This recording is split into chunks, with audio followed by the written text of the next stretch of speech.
ओम नमो भगवते वासुदेवाय। ओम नमो भगवते वासुदेवाय। ओम नमो भगवते वासुदेवाय। ओम नमो भगवते वासुदेवाय। नारायणं नमस्कृत्यं नारायणं नमस्कृत्यं नरं चैव नरोत्तमं नरं चैव नरोत्तमं देवीं सरस्वतीं व्यासं देवीं सरस्वतीं व्यासं ततो जयमुदीरये। ततो जयमुदीरये। नष्टप्रायेषु अभद्रेषु नष्टप्रायेषु अभद्रेषु नित्यं भागवत सेवया नित्यं भागवत सेवया भगवति उत्तम श्लोके भगवति उत्तम श्लोके भक्तिर्भवति नैष्ठिकी। भक्तिर्भवति नैष्ठिकी। ग्रंथराज भागवतम श्लोक संख्या 42, स्कंद 3 अध्याय 31 श्लोक संख्या 42। ताम श्री भगवान की माया को आत्मनः अपना विजानियात जाने पति स्वामी अपत्य संतान गृह घर आत्मकम से युक्त दैव श्री भगवान की कृपा से उपसादितम लाई हुई मृत्यु मृगयो पहेलिया शिकारी गायनम गाते हुए यथा जिस प्रकार कामात्मनो विजानीयात् पत्य गृहात्मकं दैवोपसादितं मृत्युं मृगयोर्गायनं यथा। अतः स्त्री को अपने पति, घर बार और अपने बच्चों को उसकी मृत्यु के लिए श्री भगवान की बहिरंगी शक्ति द्वारा की गई व्यवस्था माननी चाहिए। ठीक उसी प्रकार जैसे शिकारी की मधुर तान हिरण के लिए मृत्यु होती है। तात्पर्य: भगवान श्री कपिल द्वारा दिए गए उन उपदेशों में बताया गया है कि न केवल स्त्री ही पुरुष के लिए नरक का द्वार है, अपितु पुरुष भी स्त्री के लिए नरक का द्वार है। प्रश्न आसक्ति का है। मनुष्य स्त्री की सेवा, उसके सौंदर्य तथा अनेकानेक बातों से आसक्त हो जाता है। इसी प्रकार स्त्री पुरुष के प्रति इसलिए आसक्त होती है क्योंकि वह उसे रहने हेतु स्थान, पहनने हेतु कपड़े तथा आभूषण और संतान देता है। यह तो एक दूसरे के प्रति आसक्ति का प्रश्न है। जब तक इनमें से कोई भी ऐसे भौतिक सुखों के लिए दूसरे के प्रति आसक्त रहेगा, तब तक पुरुष स्त्री के लिए और स्त्री पुरुष के लिए संकट में ही। किंतु यदि यही आसक्ति भगवान श्री कृष्ण में स्थानांतरित हो जाए तो दोनों कृष्ण भावनाभावित हो जाते हैं और उनका संयोग उत्तम रहता है। अतः श्री रूप गोस्वामी की संस्तुति है: अनासक्त्य विषयानार्थम अमुपन्यतः अनासक्तस्य विषयान अर्थहम उपयुज्यतः निर्बंधः कृष्ण संबंधे युक्तम वैराग्यम उच्यते। स्त्री तथा पुरुष को गृहस्थ के रूप में भगवान श्री कृष्ण से संबंधित होकर केवल भगवान श्री कृष्ण की सेवा के लिए कर्तव्यों को संपन्न करने के उद्देश्य के साथ रहना चाहिए। यदि इस सेवा में संतान, पत्नी, पति सभी लग जाए तो ये समस्त शारीरिक या भौतिक व्याधियां समाप्त हो जाए। चूँकि भगवान श्री कृष्ण माध्यम है, अतः चेतना शुद्ध होती है और पतन की कोई संभावना नहीं होती। तो इस चीज़ का जो एक जीवंत उदाहरण हमें शास्त्र में मिलता है वो है पांडवों का। जैसे यहाँ पर कहा जा रहा है कि जीव को इसी तरह से रहना चाहिए कि वो भगवान की सेवा के निमित्त रहे और उसका परिवार में भी जो उसकी आसक्ति है वो इसलिए रहे कि ये भगवान के भक्त हैं। तो पांडवों के चरित्र में ऐसा देखा जाता है। कई बार कहते हैं, द्रौपदी कहती है कि मैं अपने पतियों के साथ सिर्फ इसलिए रहती हूँ क्योंकि ये भगवान कृष्ण के भक्त हैं। पांडवों को भी यही है कि ये मेरे बड़े भाई या ये मेरे छोटे भाई मुझे इसलिए प्रिय है क्योंकि ये कृष्ण के प्रिय हैं। कुंती को अपने बच्चे इसीलिए अच्छे लगते हैं क्योंकि ये श्री कृष्ण के प्रिय हैं। और सभी पांडवों को अपनी माँ भी इसलिए अच्छी लगती है क्योंकि ये श्री कृष्ण की भक्त है।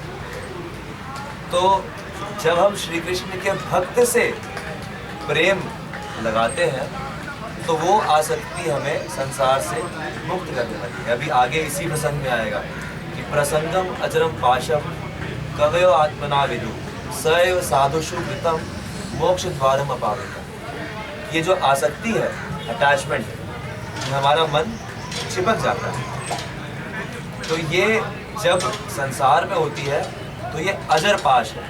अजर पाश यानी कि एक ऐसा फंदा है जिसको कोई काट ही नहीं पाता।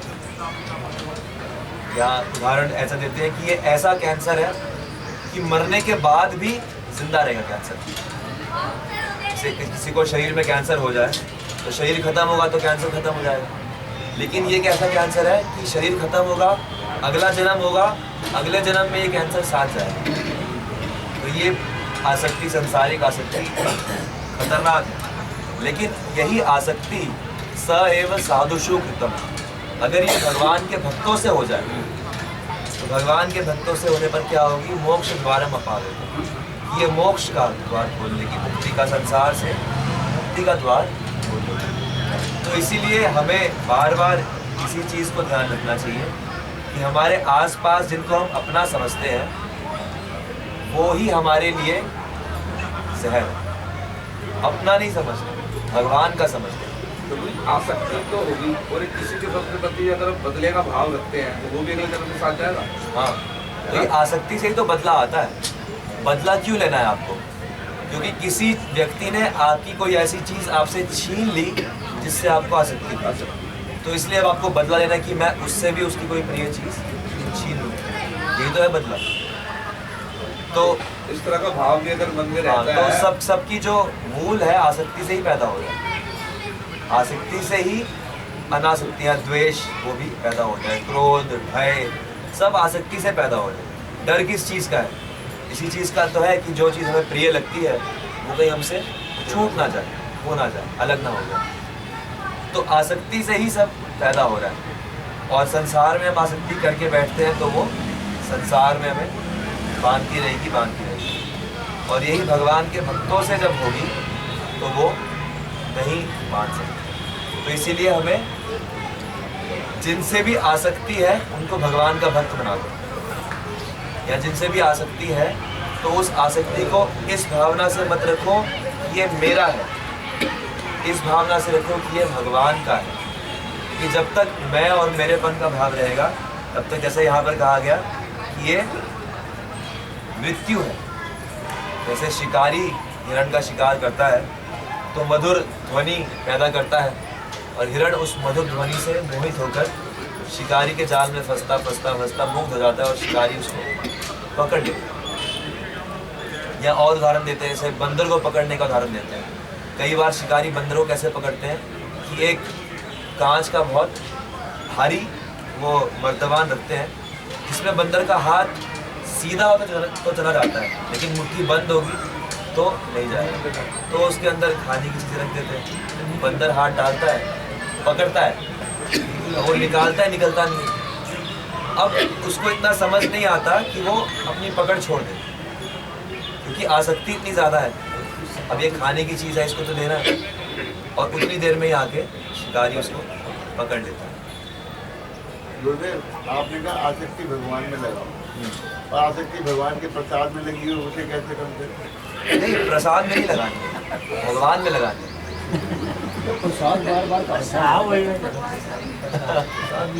प्रसाद तो माध्यम है शरीर यापन का और शरीर को शुद्ध करने का, भगवान में थोड़ा थोड़ा सहायता लेते रहने का, लेकिन मूल चीज़ तो यह है कि भगवान में लगाना है। भगवान में, भगवान के प्रसाद में अंतर नहीं है, लेकिन प्रसाद की चेतना होनी चाहिए ना। प्रसाद की चेतना हम लोगों में नहीं है, यही तो बात। अगर चेतना वैसी हो जाए फिर तो कोई बंधन बचा ही नहीं। अगर इतनी दृढ़ चेतना हो जाए कि भगवान में और भगवान के प्रसाद में कोई अंतर नहीं है, बिल्कुल 100%, फिर तो कोई चीज़ आपको बांध ही नहीं सकती। क्योंकि फिर आपको ये नहीं दिखेगा कि ये फ्रेश है या सड़ा हुआ है, फिर आपको ये नहीं दिखेगा कि भाई ये स्वादिष्ट है, ये बदस्वाद है, फिर आपको ये नहीं दिखेगा कि ये किसने बनाया है, फिर आपको ये नहीं दिखेगा कि ये कितना खाने के, मतलब वो चेतना वो अलग स्तर की है। तो हम लोगों की वो चेतना है नहीं, इसलिए उसको चेतना तक तो हमें अभी पहुंचना है। तो इसलिए भगवान में मन लगाने का अभ्यास करना है। प्रसाद शरीर को स्वस्थ रखने के लिए, शरीर को सेवा योग्य बनाने के लिए भगवान की सेवा रूप से रहना है, और जैसे नियम है उनके अनुसार, लेकिन उसमें आसक्ति नहीं बढ़ानी, आसक्ति भगवान में लाने का प्रयास करना है। फिर बाकी सब भगवान में आ जाती है, तो भगवत संबंधी सारी चीज़ों में वैसे ही शुद्ध रूप से आसक्ति आती है। नहीं तो वो होता क्या है कि हम कहते हैं भगवान के प्रति आसक्ति है, लेकिन पूरी वो अपने मन की इच्छा कर रहे होते हैं, तो उससे मोक्ष का द्वार नहीं खुलेगा, उससे वो तो धोखा है।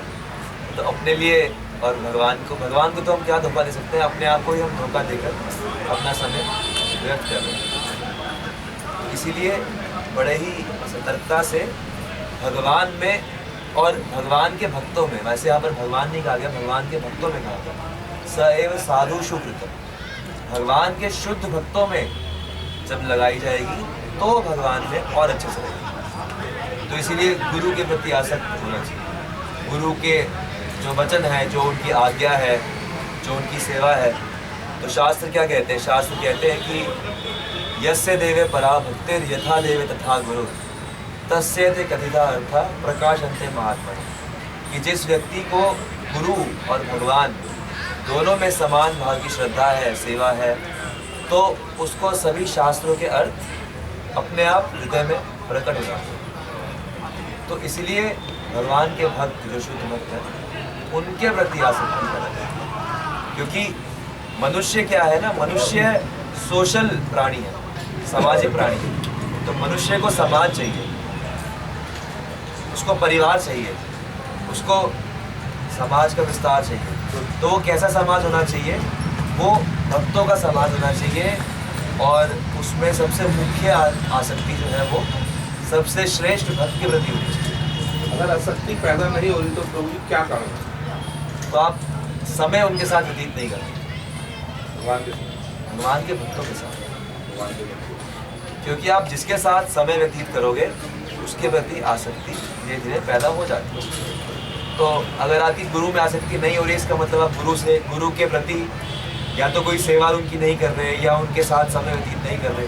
समय व्यतीत फिजिकली भी होता है, या उनकी कोई सेवा करके, या कोई उनकी आज्ञा पालन करके, या उनका स्मरण करके भी होता है। तो आप अपना समय उनको नहीं दे रहे, इसलिए आसक्ति पैदा नहीं होगी। तो उनको समय देना शुरू करो, इसीलिए नियम से समय देते हैं कि भाई नहीं, नियम से गुरु महाराज का रोज़ लेक्चर सुनना चाहिए, नियम से रोज़ गुरु महाराज की पुस्तक पढ़ो, नियम से कुछ उनकी कोई सेवा करो, नियम से उनकी दी हुई आज्ञा का पालन करो।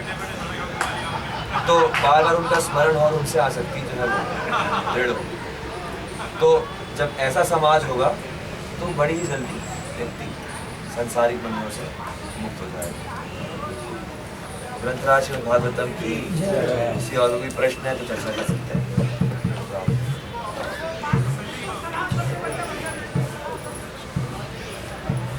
तो 20 तारीख को कौन कौन चल रहा है? बस मैं नाम दे दिया समझा। माया दे दिया बस यहाँ की। माया क्यों? है? लक्ष्मी। और लक्ष्मी फर्क है बहुत, यही तो फर्क है कि आप माया है या लक्ष्मी है, यही तो चेंज करना है। माया के साथ समय नहीं मिलता, लक्ष्मी के साथ भगवान की तो सेवा सही का लक्ष्मी। आप आसक्ति कर रहे हैं, जैसे भगवान की आसक्ति पर आसक्ति तो नहीं, ये तो कह रहे हैं भक्तों में आसक्ति अच्छी है।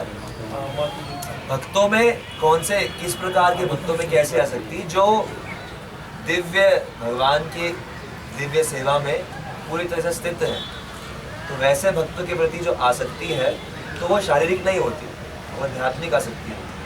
तो वैसी आसक्ति तो मोक्ष का द्वार खोलने वाली है, क्योंकि आपका मन ब्लैंक नहीं रह पाएगा, मन में कोई ना कुछ तो रहेगा ही रहेगा। जब तक आप समाज में रहते हो कोई ना कुछ तो रहेगा। अगर भक्तों के प्रति आसक्ति नहीं है तो परिवार वाले या फिर समाज वाले या मित्र कोई ना कोई आके उस जगह को भर देगा। तो इसलिए भक्तों से उस जगह को पहले से भर के रखो। भक्तों के प्रति जो आसक्ति है वो मोक्ष का द्वार खोलती है। या जो संतों के संग लागू। तो ये है आसक्ति। दुख होता है जब भक्त दूर होंगे तो दुख होगा, लेकिन उस दुख में भी भगवान की स्मृति आएगी कि भक्त की याद आ रही। तो इसलिए वो जो दुख होगा वो भी शुद्धिकरण करने वाला। यही तो है ना आध्यात्मिक स्फीयर में जो दिखता दुख है वो भी सुख होता है। ये चीज धीरे धीरे रियलाइज होती है। जैसे भक्तों को जब भगवान का विरह होता है तो वो दिखता दुख है, लेकिन वो दुख नहीं होता, वो सुख होता है, क्योंकि वो भगवान की स्मरण में वो भक्त लगा हुआ है। तो क्योंकि जब तक भगवान का स्मरण है तब तक व्यक्ति दुखी हो ही नहीं सकता। ये प्रिंसिपल है। भगवान के भक्त का स्मरण हो रहा है तो दुख नहीं है, वो बाहर से दिख सकता है। जैसे बाहर से संसारी लोग सुखी दिखते हैं, लेकिन वो जो संसारी सुख है वो सुख नहीं है। वो हम सब जो गीता में भगवान बता रहे हैं कि दुख होने वो दुख का कारण। तो इसीलिए भक्तों को, हम लोगों को जो आध्यात्मिक पथ में है, हमें ऐसी दृष्टि उत्पन्न करनी है कि हम जो असली चीज़ है उसको देख पाए, जो ऊपर से दिख रहा है उसको ना देख।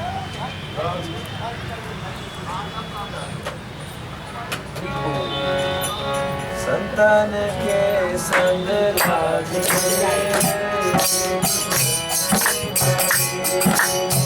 संतान के संग लागे, संतन के संग हरि ऋषिवत है, संतन के संग हरि ऋषिवत है, जो बछड़ा को लागे, जो बछड़ा को लागे, तेरी भक्ति भजेगी।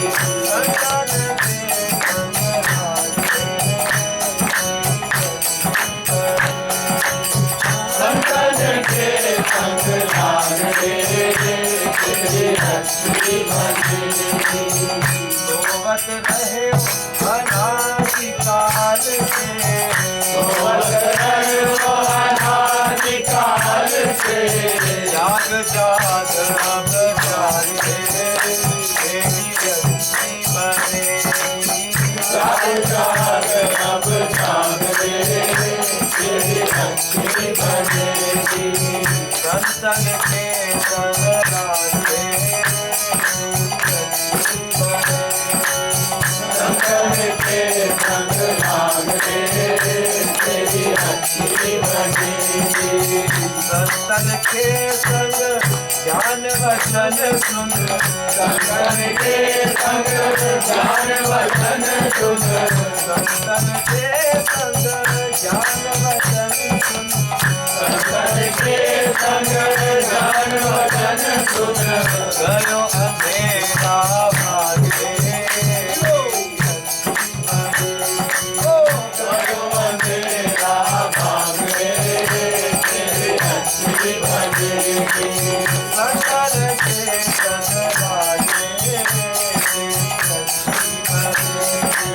संतन के संग लागे, तेरी भक्ति भजेगी। हंस की बोली हंस ही जाने, हंस की बोली हंस ही जाने, हंस की बोली हंस ही जाने, हंस की बोली हंस ही जाने, जान सके नहीं भागे, जान सके नहीं भागे, तेरी भक्ति भजेगी। जान सके नहीं भागे, जान सके नहीं भागे, तेरी भक्ति भजेगी। माता पिता और कुटुंब कभी हो, माता पिता और कुटुंब कभी हो, माता पिता और कुटुंब कभी हो, माता पिता और कुटुंब कभी हो, छूटे करके भागे, तेरी भक्ति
श्रोमणी प्रहलाद महाराज की जय, राधा चांद की जय, गोविंदाई की जय, धाम की जय, समस्त वैष्णव की जय, नाम की जय।